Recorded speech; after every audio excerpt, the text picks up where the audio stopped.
do record the sessions, so just so you're aware. So I've got a bit of a cold, so good news for you guys is we probably won't take all 2 hours. It's also good because key concepts and theories in sports governance is quite a dry topic, so we certainly won't take the 2 hours. But what I would encourage you to do is I've put a screening up on Canvas for this week. So what I'd like you to do is think about some of the things that we talk about in the lecture today and think about how you might apply them to that film. Okay, it's quite an enjoyable documentary.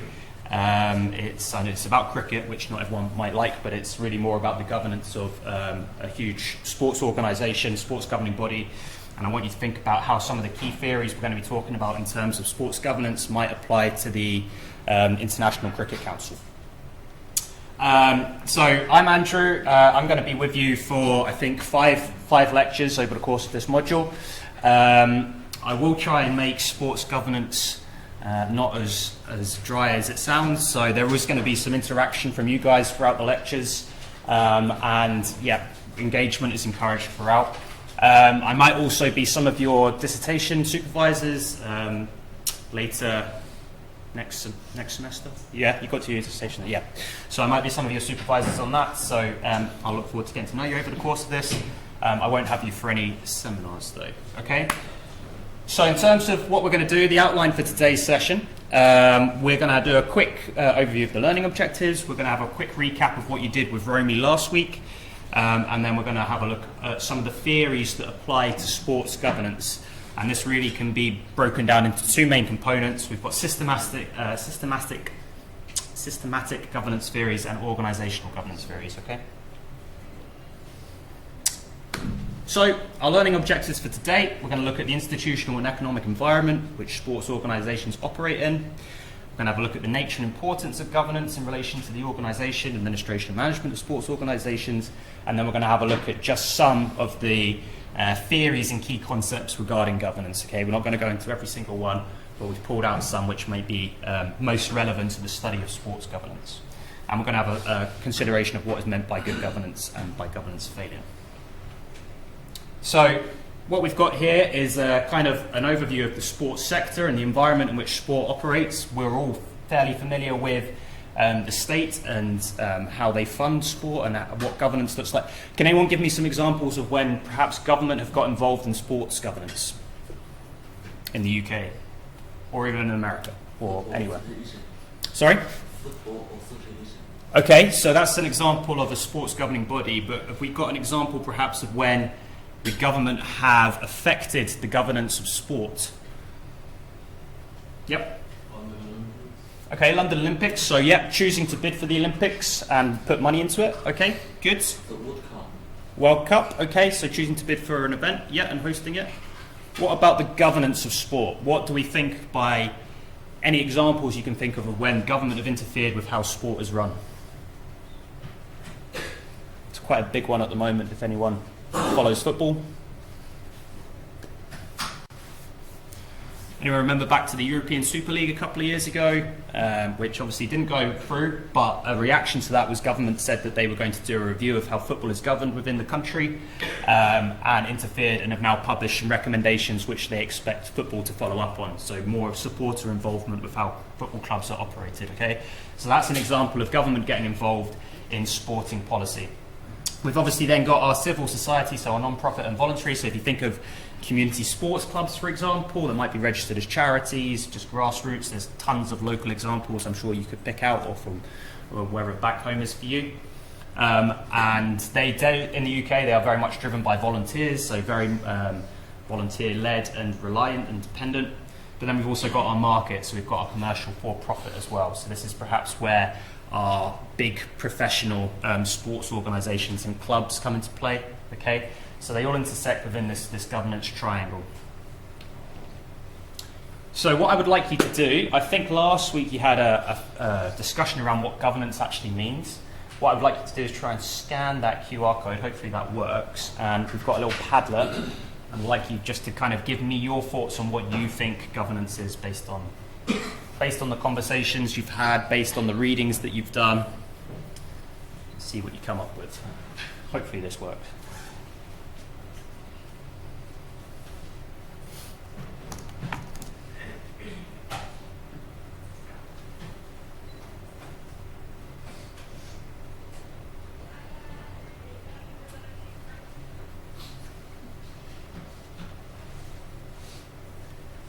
just spend a couple of minutes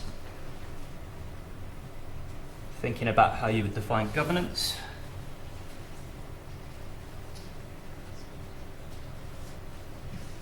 This is anonymous, so don't be worried about saying something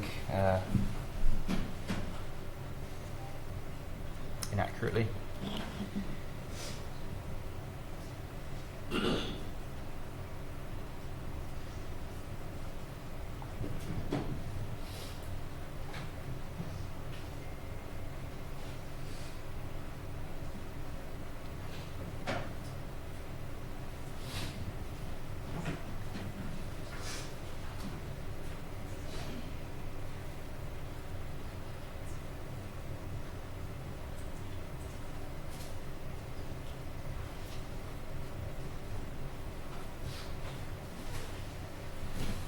Okay, I've had 10 so far, so any more would be very welcome. There we go, 11.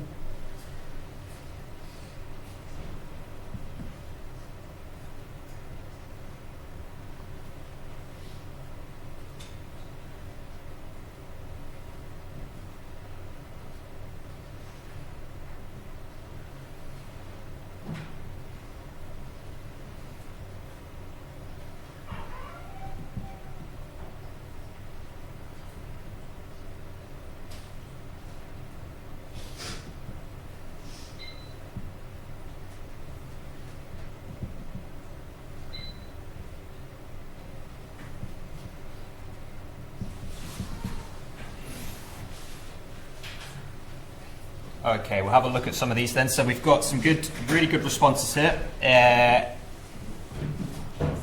We've got structures and processes, so considering governance not necessarily as a single activity that is done, but a series of processes. So that's a really important thing to highlight. Well done. A framework for managing organisations as well. That's quite nice. So thinking about how does an organisation fit to a series of different processes. Good. And an overview management of an existing activity, or in this case sport. Yep. We've got one here which I really liked. I like all of them, just to clarify. But the process of decision making and the way in which they are implemented or not. So that's really what the key of governance is really about. It's who gets to decide how an organisation is run, okay, and what does that process look like. So it's very much about considering the process in which decisions are made and who gets to make those decisions and why are they making those decisions, and we'll look at some of the theories later on. But can you come up with any examples perhaps of poor governance in sport? Perhaps where decision making has been hijacked in some way or infiltrated in a way that isn't necessarily in line with the core objectives of the organisation. Any examples you can think of? Qatar World Cup, okay. Do you want to expand? Give us an explanation. For ethics. Okay, yep. Coaching of the workers and Yep, so some pretty strong allegations made around how that decision was made to award Qatar the World Cup, okay. And we'll come on later to a couple of theories that might help explain that process. Who else could you think of where there might be some examples of poor governance in which an organisation has been led astray or perhaps not followed the path which it's sort of meant to follow? FIFA, a good one. Anybody else can come up with anything else? Yep. Olympics, okay. Yeah, do you want to expand? Like Brazil or even Beijing, where they just moved a bunch of people and just closed the stadiums. Yeah, okay. Yeah, it's a really good example. Okay, so Beijing Olympics, but particularly the Rio Olympics in 2016, where we had a lot of local communities were displaced to make way for new facilities. So the decision-making process in that instance, not particularly equal, not perhaps considerate of everybody that lives within that country. Olympics are often claimed to have a kind of broader benefit for their citizens, but perhaps in that example, in some other countries, displacement of people from their hometowns, their communities, perhaps they have not been involved in that decision-making process as well. And later on, we'll look at what happens when people aren't included in that process. Okay, so good. So very nice. Well done. So what is governance? So yeah, really the process of decision making and the process by which decisions are implemented or not implemented, how organizations are directed, controlled and regulated. So it's really examining who gets a vote, who gets to say how this organization should be directed, and this sort of strategic process for that organization is very much down to governance. Okay? And we can look at it from two perspectives. We can look at it from an organizational perspective, so we can look at it just from an organization. That would be in the case of something like FIFA, where we would go and examine how FIFA are run and governed and what the decision-making processes are within FIFA, versus perhaps a systems or a network perspective. Okay? And we're going to look at how theories can work on both of these levels. And this is perhaps a broader overview of sports governance. So hopefully your key reading for this week is this chapter 2 in the Routledge Handbook of Sports Governance. This will explain in more detail the kind of difference between that systematic overview versus an organisational perspective of sports governance. So please do make sure you've read that. And before we sort of get into sports governance theory, I think it's probably beneficial to just touch upon what theory is. Okay, so we can think of theories of statements of constructs and their relationships to one another that explain how, when, why, and under what conditions phenomena take place. Now, I appreciate that sports governance in itself might sound a little dry. Theory perhaps even sounds even more dry. So spending a whole hour talking about them together is going to be very, very dry. But as I say, we will try and make it as applicable and practical to you as possible, to try and bring it to life a little bit. So theory, of course, comes across all sorts of different sectors and disciplines. So we think perhaps most of theory when we're thinking about science. Any examples of theories in science? No silly answers here.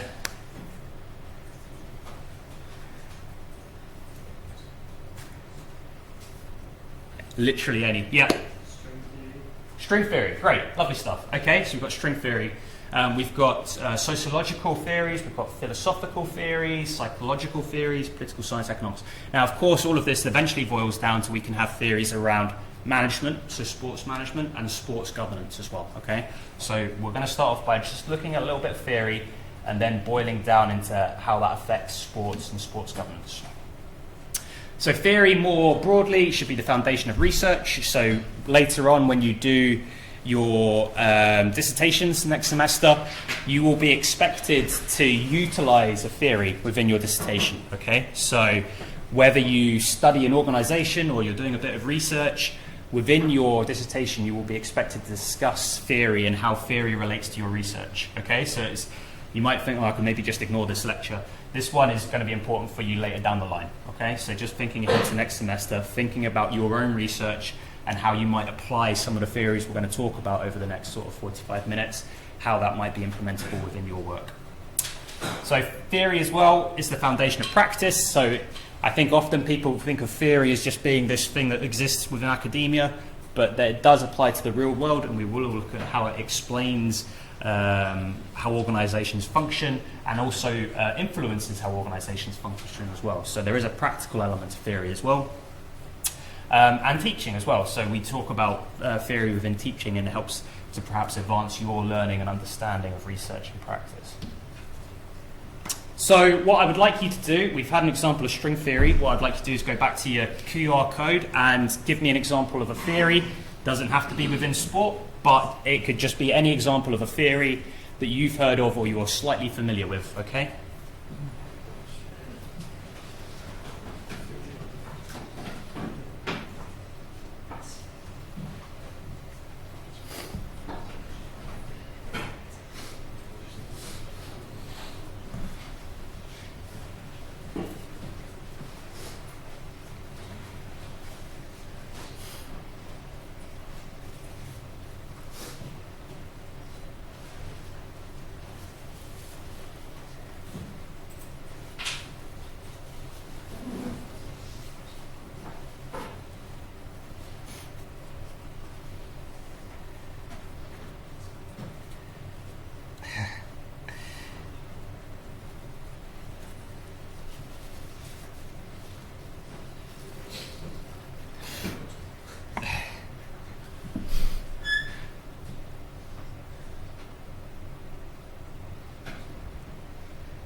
Okay, I'll give you a minute to give me an example of a theory that you've heard of or you're familiar with.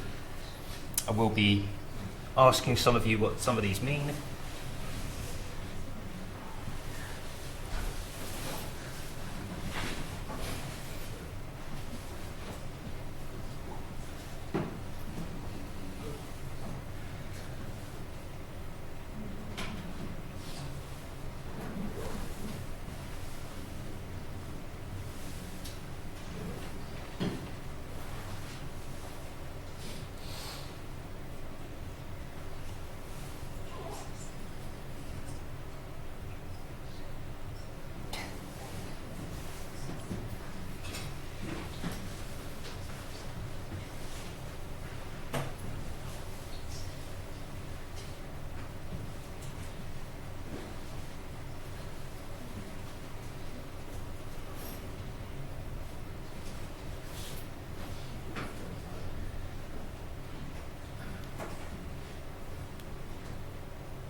Okay, we've got 16. When we get to 20, we'll have a discussion about some of these.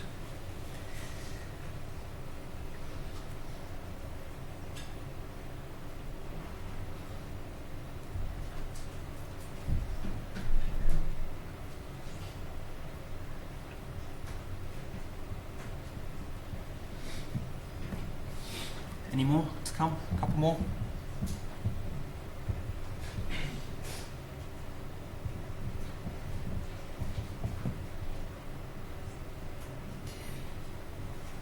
Okay, that will do us then. So let's pick on a couple of these. Who's put Oppenheimer? What? Okay, expand. So this theory, you have to create the atomic bomb. Yeah. So we do the theory for that. Yep. Great. Okay. Excellent. Love theory. Who's put love theory? Oh, no one wants to own up to it now. Who wrote love theory? Anyone? Okay. We can move on. I've not heard of love theory, but I'd be interested. Someone's put conspiracy theories. Who was that? There's no shame. I'm not going to pick on you. Who put conspiracy theories? What is a conspiracy theory?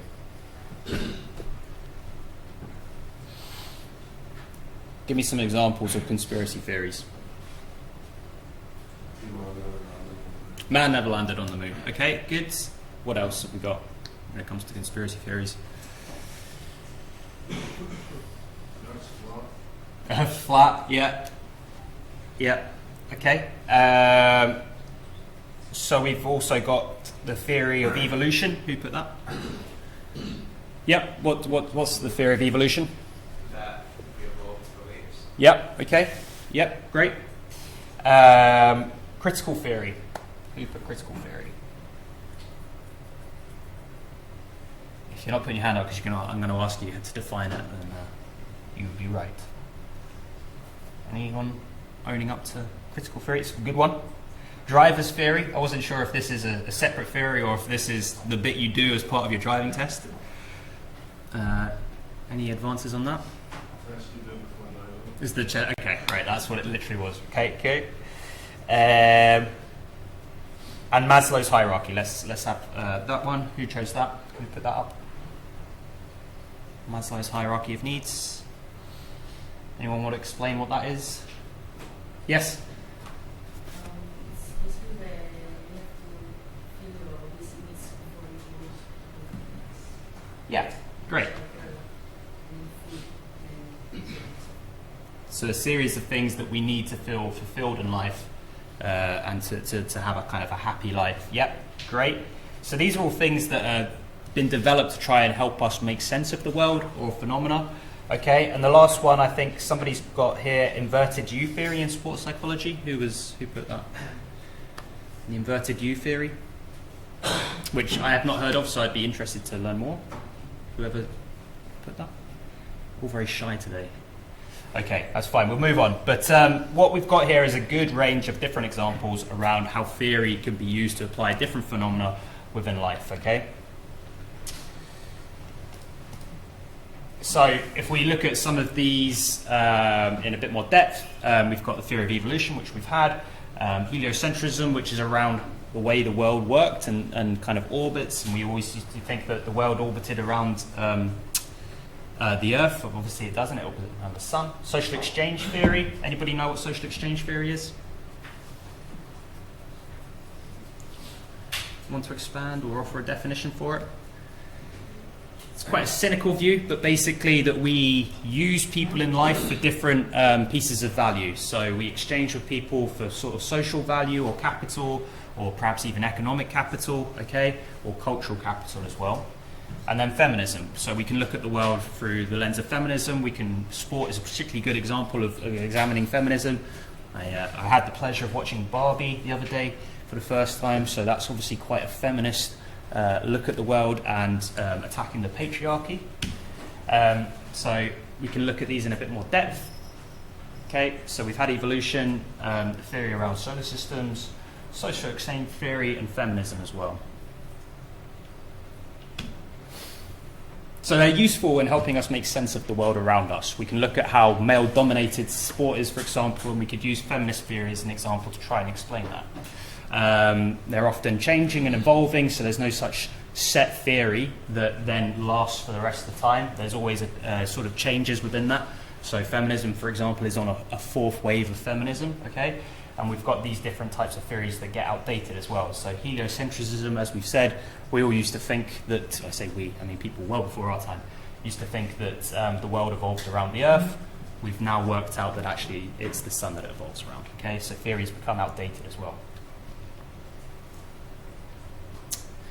So Shaw, from a qualitative view, offered that for her, the presence of theory marks the difference between a casual conversation in a pub, so us just having a bit of a blether, and actually an academic discussion. So the use of theory is really what takes some of these conversations and formalizes them. And that's also, again, thinking ahead to next semester with your dissertations, what is going to separate some of the best projects, okay, is being able to use theory to explain something that's happening within your research, okay? So it's taking that from a kind of discussion point to actually what makes it academic in nature? How are we actually explaining this? What kind of framework are we going to give to this phenomena that's happened? But also, theory also just helps us explain why things happen. So within sports governance, why do boards behave the way they do? And just uncovering the why potentially sets us up for future action or behavior as well. So not only does it explain why something might happen, it may also help us look ahead to the future, okay? So we can look at theory, we can use theory to try and understand what might happen in future situations, and perhaps we can do something to mitigate that in between, okay? So if we think about governance of sports organisations, you can look at the example of the International Cricket Council in the documentary, which you're encouraged to watch, and think about what could have been done to mitigate that, okay? What are kind of the steps that could have been done to address that power imbalance? You could look at FIFA, for example. What could be done to improve the governance of FIFA and improve the kind of governance of football around the world? And as I say, it informs practice and vice versa. So the deployment of action research to carry out for sports governance studies has shown us this. And that Kurt Lewin, often recognised as the father of action research, is famous for his statement, "There is nothing more practical than a good theory." So don't just think of theory as being this kind of arbitrary, abstract thing that happens over here that only academics do. Try and think about it within the real world, within practice. And actually, I've got a picture of tickets here because theory has been used to explain demand, supply and demand as a theory, right? Now there's quite common practice with all sports events or gigs. Who's heard of dynamic pricing? Yeah, so the fact that you can charge more for an event which has got a really high demand. Tried getting Taylor Swift tickets from a partner, with no such joy, okay? But they're able to charge absolutely astronomical amounts of money for them because they know there's a huge demand, okay? Same with sports events. So that's an example of how theory can relate into practice. From your reading, you'll recognise this. This is kind of an overview. We're now going to look more specifically at sports governance, so you'll be happy I'm not talking about evolution anymore. But we're looking now at how sports governance and sports management are influenced by different ranges of theories. So you recognise this from your reading, and this is really to look at the primary theories that have been in most academic research around sports governance to date. And as I say, we can break these down into largely systemic and largely organisational, and we'll look at what that means in a bit more depth. But some of these we're going to look at in a bit more detail. So specifically stakeholder theory, network theory, resource dependency theory, institutional theory, agency theory, stewardship theory, and we'll also have a look at some of the other ones as well.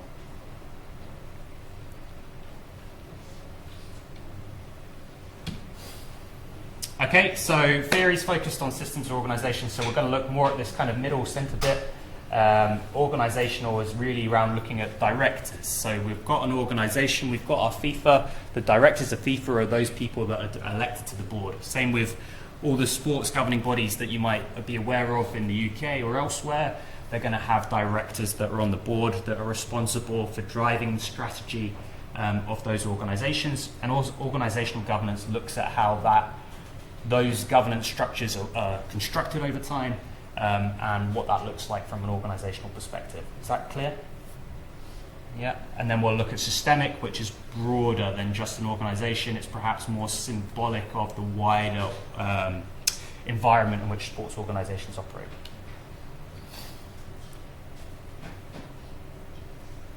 So we're getting to a point where we've got practitioners that are perhaps not just using one theory to try and explain something that happens within boards of sports organizations, but they're perhaps using one or two or perhaps even three different types of theories to understand certain phenomena that happen or why certain decisions are made. Okay, so there's a kind of a increasingly greater utilization of different theories to explain different things that are happening at the same time.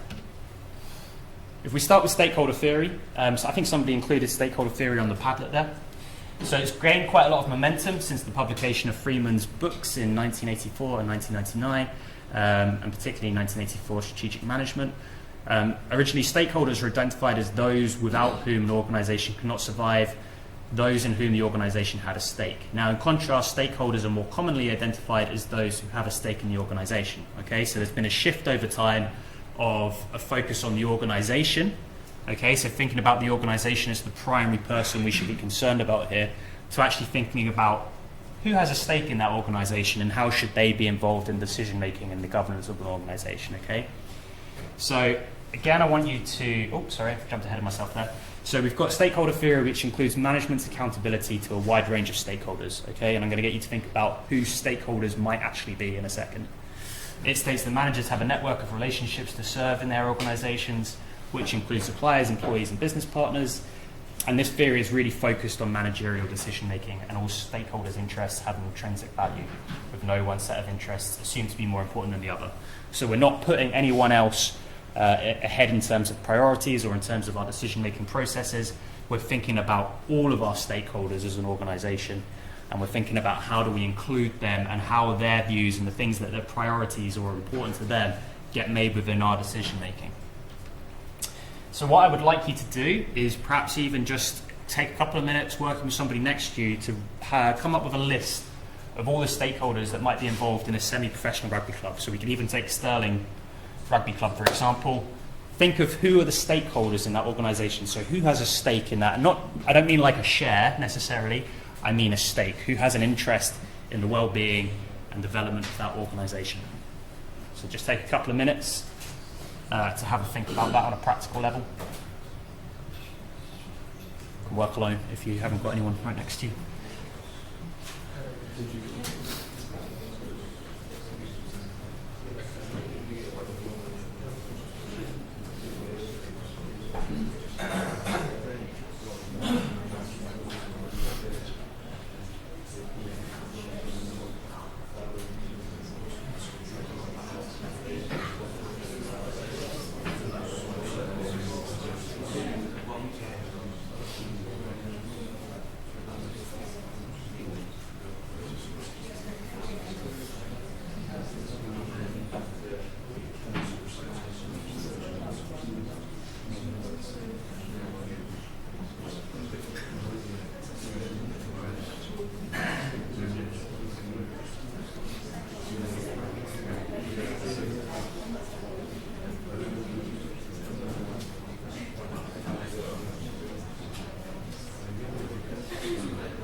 Okay, let's get your examples then of stakeholders within a semi-professional rugby club. Who's got what? Who wants to offer something? Who do we think our stakeholders are within a rugby club? Fans, yep. Really, really important. Often get forgotten about. Fans. Fitness coaching staff. Okay, so your coaching staff, yep. Players. Players, really, really important. Sponsors, yep. They provide lots of money. Suppliers. Suppliers, yep. Who do you mean by that? Suppliers of equipment and maintenance. Great, yep. Okay, good. Yep. Sponsors. Sponsors, yeah, I think, yep. Sponsors, yep. Yeah, exactly. So your board of directors or your committee, yep. Social media. Social media, okay. Perhaps your followers on social media would be a stakeholder. Yeah, we've seen when there's a bit of a fallout on social media. Yeah. Sorry? Governing bodies, excellent, great. So we've got Scottish Rugby in this example. Yep, great. Who else?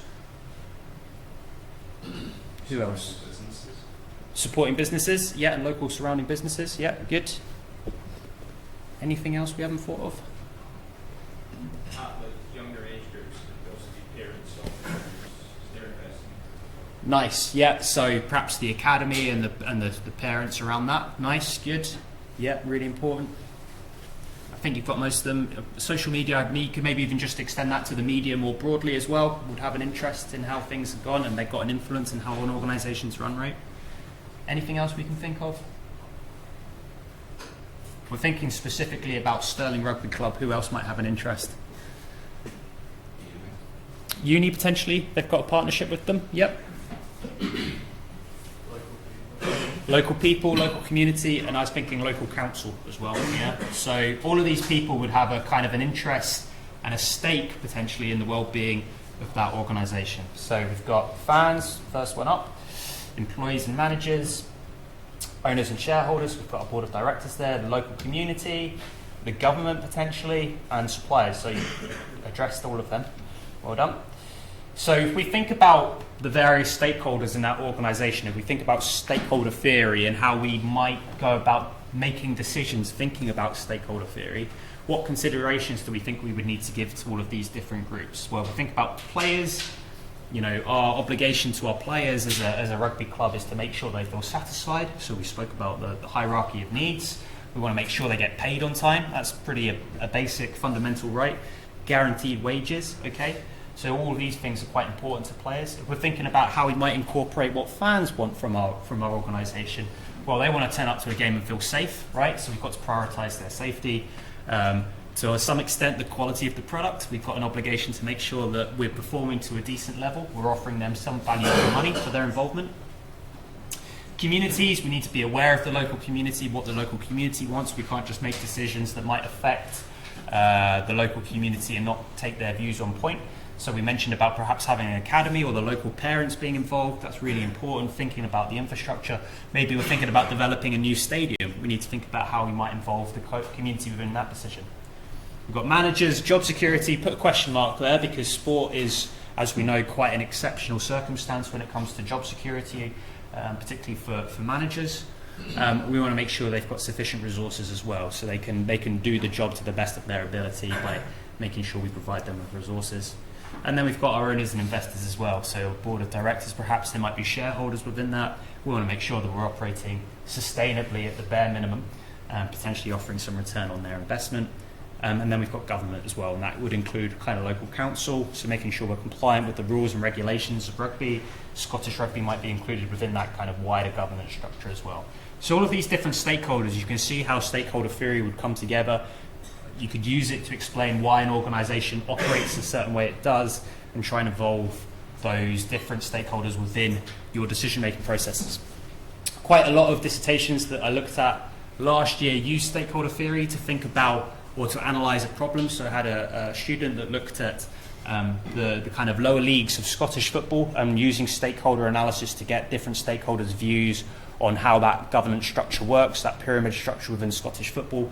Is that really fulfilling all of the stakeholders' needs and appetites? And he was looking at the kind of involvement of Celtic and Rangers as cult teams within that setup. So thinking about how are those decisions made, are some of those stakeholders' views really being considered within the decision-making processes? So you can see how you might use stakeholder theory within some of your own projects next semester. And if you look at it also in publication, we can look at the stakeholder dilemma. This is on the slides. A link to the paper is on the slides at the end. So once I've uploaded this, if you really want to go and read it in a bit more depth, I would encourage you to. So you can see here the kind of abstract looking at stakeholder dilemma in sports governance. These authors are the authors of the chapter that you've all read if you're key reading. But basically, we're looking at sports organisations in Australia and the squash Vic, and they basically outlined that stakeholders' needs weren't being taken into consideration within the governance of that organisation. Okay, so thinking about how you might use stakeholder theory going forward is always helpful to look at what other people have done and how they've applied a theory to a certain problem. Okay. So we've spoken about stakeholder analysis, but we've also got stakeholder theories as well. So we've also got network theories as well. So network theories are really around your networks.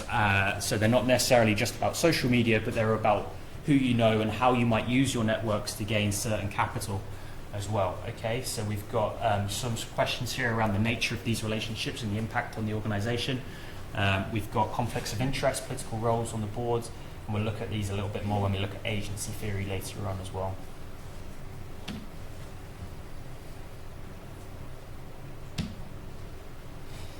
What we've also got with sort of stakeholder and network theory is this transition from shareholder theory. Okay, so traditionally the sole purpose of lots of organisations is to make money, right? However, what we've now done is evolved from this kind of shareholder theory where the only concern is to make sure that our shareholders are happy, the people that put the money in, but to think about the stakeholders. So shifting from shareholders to stakeholders and really just thinking about the interests of the wider community, not sort of geographically, but that wider community, that wider environment, that wider network. Okay. The next one we'll look at is resource dependency theory. So this is really thinking about how organisations get the resources and information that they need to function. So if you think that your Scottish squash sports governing body in Scotland, how do they get the resources and information that they need to function when they're competing with so many other different sports within Scotland? Okay, so it's thinking about who can they bring to the table to help support that organisation in their goal. Okay, so what kind of resources do you think that a sports governing body would need? What's the main resource that organisations need to function? Money. What else would an organisation need to develop and grow?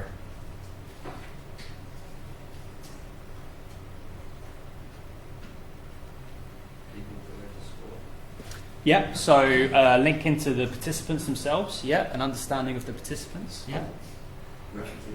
Reputation, yeah, good. So we can really think about it beyond just financial capital, but we've also got human capital and social capital, okay? So resource dependency theory is really around who can organisations bring to the table to perhaps be on their board of directors, to become a formal director within their organisation, and what kind of networks, what kind of avenues are they going to open up, okay?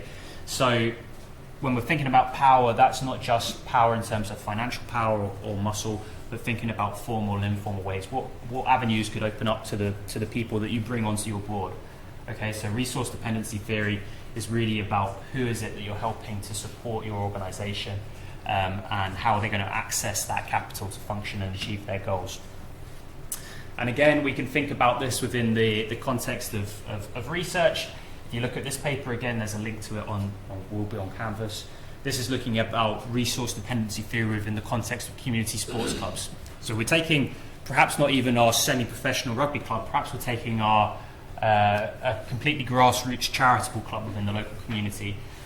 Okay, they're very reliant on volunteers, they're very reliant on getting funding to be able to develop their activities, okay? So thinking about how do they actually access this? And this paper is looking at how community sports clubs in Australia go about it and how they try and access funding specifically. And it kind of highlights that some organisations are really good, and maybe within your involvement within sport, you'll know some organisations that are really good at unlocking funding, and they always seem to get a new grant from a different body, or Sport Scotland or something like that. But actually, lots of organisations perhaps aren't very good. They perhaps don't have the capacity to be able to apply for a bit of funding to help develop the club and the organisation.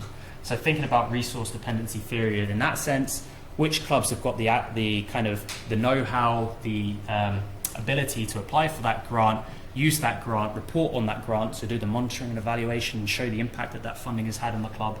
Okay, some of those clubs don't have that and they're not able to function or develop or grow because they can't unlock that funding. This paper looked at it within the context of Australia and shows that actually a number of different community sports clubs don't have that within their boards, so they've used external consultants to help them unlock funding. Okay, so just thinking about how some of these issues can be explained through theory, again, resource dependency theory might be something that you're interested in looking at. We've then got institutional theory. So there's different ways of looking at institutional theory. There's isomorphism. Isomorphism is basically the idea that all organisations, after a period of time, become the same type of organisation. They all sort of end up looking the same and operating the same and functioning the same. We've got organisational fields as well. There's kind of mimic as well, so how do they start replicating each other's actions, and normative as well. So I won't go into a huge amount of depth around institutional theory, but there is some good reading to do it within the context of sport as well. And particularly we could look at institutional theory within the context of FIFA and UEFA. Okay, so a review of the two organisations. You can see this article's from 2021, so fairly recent, and it does look at the kind of the issues that FIFA faced over the last sort of couple of decades really, and offers a comparison with UEFA and looks at how the regulatory framework for those organisations is quite different and how that's allowed UEFA to be fairly focused, whereas FIFA have perhaps had a few more issues along the way. A few other kind of theories that you might be interested in looking at from a systemic point of view. Collaborative governance, and this is really about how multiple organisations across sectors go about working together to achieve common goals and outcomes that might not be possible by working in isolation. And you'll see this with lots of different sports. There's perhaps coalitions of clubs or organisations that come together to try and achieve a greater outcome. So there's actually something called the Scottish Sport Association. All the sports governing bodies basically come together and they try and make a case to government around the value of sport within Scotland, try and unlock greater funding for sport within Scotland. Okay, so that's perhaps an idea or an example of how you have collaborative governance coming together. Okay. Going to look at a couple more. The next one is agency theory. Okay, so this is a really quite an interesting one that's developed within business, and this is based on the notion that essentially people that get involved, it comes from quite a cynical point of view, I think it's fair to say. People get involved in the governance of businesses and sports organisation with perhaps self-interest, okay, so they're not necessarily in it for the right reasons, and there's sort of self-interest there, and they're looking to perhaps gain something from it.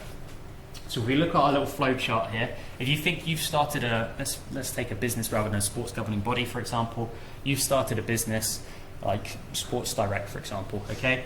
You're getting to the stage where perhaps you don't have the skills to manage that business, so you employ people to manage it on your behalf, but along the way, those managers perhaps have got different goals from you as the kind of person that is interested in generating as much income as possible from that business. So there's kind of a misalignment there between the management and the shareholders, okay? And this is the idea of agency theory. You've got people that are hired to manage the company goals, but perhaps sometimes there's personal goals from the managers, and they don't necessarily always align. So thinking about agency theory, it's probably the most prevalent within kind of sports governance or business studies as well. Problem with self-interest, how does the leader motivate and influence an agent? There's contracts and rewards, perhaps, the nexus of contracting, relationships and non-profit organisations, so there's relationship issues here as well. This is often where you would have a board of directors come in between your shareholder or your business owner. You'd have your board of directors to try perhaps help influence your managers and your executive. Okay. And you can look at agency theory and the study of sports organisations in this paper, 2005. Again, I'll post a link to it. The paper kind of looks at the ways in which agency theory has evolved to address agency problems and reduce agency costs, and then reviewed. Okay, so it's thinking about how people get involved in organisations and why they get involved in organisations, what is that decision-making process, and is there a misalignment between the kind of primary purpose of that organisation and the individuals involved. We've then got stewardship theory, so this is almost like a reverse of agency theory. So this actually comes from quite a positive position, which says people get involved in organisations because they want to be stewards of that organisation. Okay, so it's really about firm performance. A steward will protect and maximise shareholder wealth. Excuse me. So they're company executive and managers who work for the benefit of the shareholders. Okay, and they protect and increase profits. So they don't have this kind of personal invested goals. They're generally interested in it for the shareholders' profits and returns. And it emphasises the importance of employees or executives acting more independently in order to maximise shareholder returns.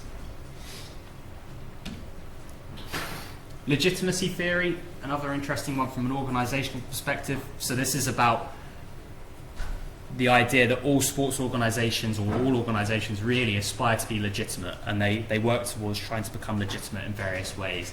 And you can kind of see that through the ways that lots of organisations have adapted to have environmental policies, or they've tried to have they've kind of shifted their focus to being environmentally friendly in some way.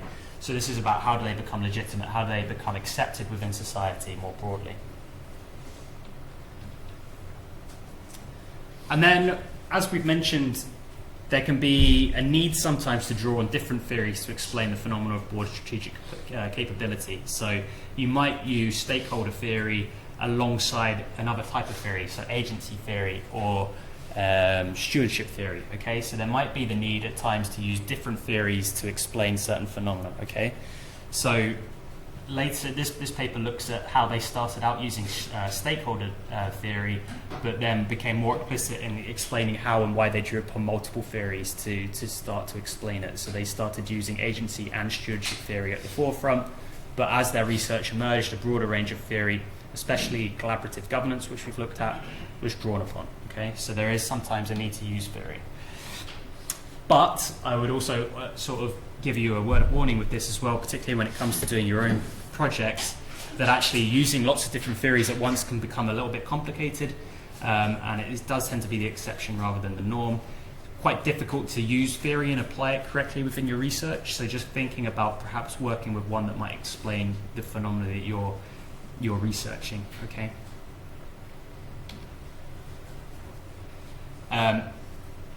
I said we weren't going to take the full hour, so this is pretty good timing. Just to conclude, so I've got theory in sports governance, which helps us to understand why things happen the way they do, so we can use theory to explain research. Now, with your research, you might decide to use theory after you've done the research. Okay, you tend to write about the theory that you've applied to your research before you discuss your results. Okay, but you might actually end up using theory afterwards. Okay, some people will go in with a certain perspective, with a certain way that they want to view an issue. Some people will do the research and then use a suitable theory to explain how it's happened later on. Okay, and you'll kind of look at that later on in more depth. So sports governance scholarship has a relatively short history. So really, we've only started looking at this in the last sort of 20 so years. I suppose that's 30 years almost now, isn't it? And some theories have emerged from broader studies, while some have been rooted within sports management for some time. So some of these theories have been used within business studies and now applied to sport, but some of these have been within sports management for a while. And there can be a need to draw upon multiple theories to help explain the phenomenon. But that can sometimes be a bit complicated, and perhaps it's not necessary as well. So that's all I wanted to kind of share with you today, because I know that's quite a lot to take in. Basically, there's a range of different theories that you might want to use when you're thinking about your projects next year, or when you're thinking about sports organisations. Again, I would encourage you to use the second hour of what we had planned today to look at the documentary and think about some of these theories in practice. So how do different sports governing bodies become influenced by some of these sports governance theories? Okay. Some of the links to the papers there if you want to explore some of them in more depth. Any questions? or are you quite happy to know that that's finished? Yeah, okay, great. Okay, thanks guys, I'll see you next week.